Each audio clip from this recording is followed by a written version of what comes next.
Prinsip yang kedua adalah memulihkan kesehatan sebisa mungkin.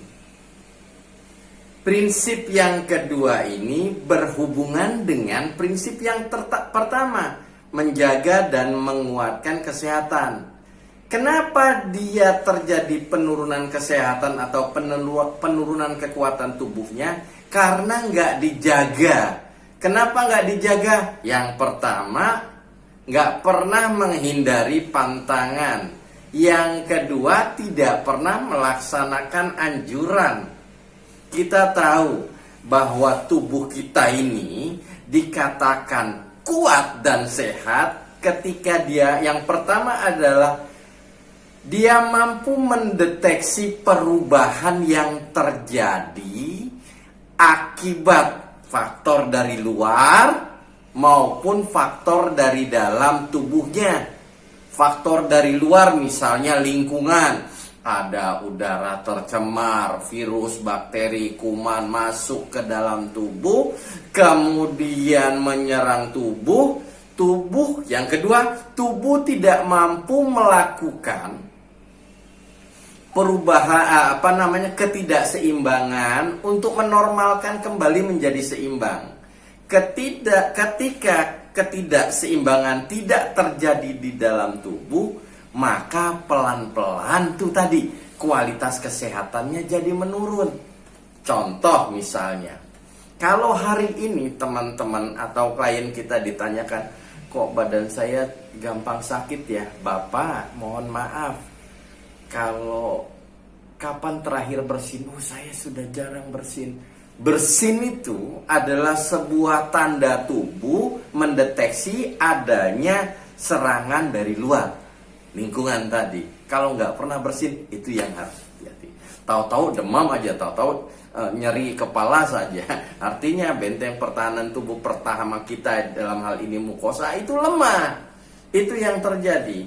Kenapa itu semua kenapa itu terjadi? Itu tadi, karena kita tidak melakukan anjuran dan tidak menghindari pantangan. Kalau bahasa kerennya sih, sebelum kita bicara tentang penyakit, kita harus tahu dulu perjalanan penyakitnya. Rupanya perjalanan penyakit ini atau mencari akar dari sebuah penyakit ini adalah perilaku ketidakseimbangan yang kita lakukan. Yang pertama, tidak seimbangnya makan dan minum. Yang kedua, tidak seimbangnya gerak dan diam tubuh. Yang ketiga, tidak seimbangnya gerak dan diam emosi.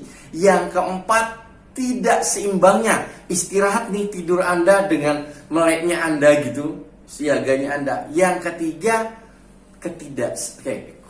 kelima, ketidakseimbangan retensi dan detoksifikasi. Yang keenam adalah tidak seimbangnya kualitas udara yang kita masukkan. Nah itu tadi, ketika tidak seimbangnya makan dan minum dan lain sebagainya tadi yang saya sebutkan satu persatu, maka akan membuat kualitas tubuh kita menurun. Nah, usahakanlah bagaimana ketika kita tahu ketidakseimbangan, kenapa tubuh kita ini kualitas kesehatannya menurun, maka diusahakan untuk dipulihkan dengan cara menyeimbangkan.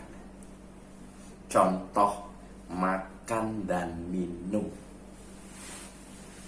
Rasulullah SAW itu sampaikan, makanlah jangan berlebih-lebihan.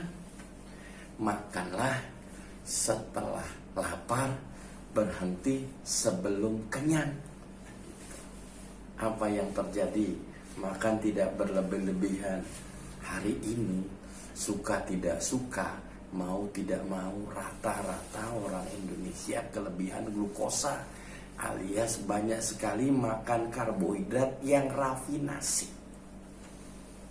Apa itu karbohidrat rafinasi? Antara zat tepung sama seratnya sudah dipisahkan. Contoh makanan yang base-nya adalah tepung. Itu yang terjadi. Ketika kebanyakan itu, kadar gula dalam darah tinggi. Ketika kadar gula dalam darah tinggi, tuh yang disebut proinflamasi, kan glukosa. Gitu. Demikian. Nah, untuk mengetahui nih ketika ada orang kualitas kesehatannya menurun, kemudian metode menyeimbangkannya gimana dengan melaksanakan anjuran dan pantangan. Nah, kita punya acara namanya Upskills.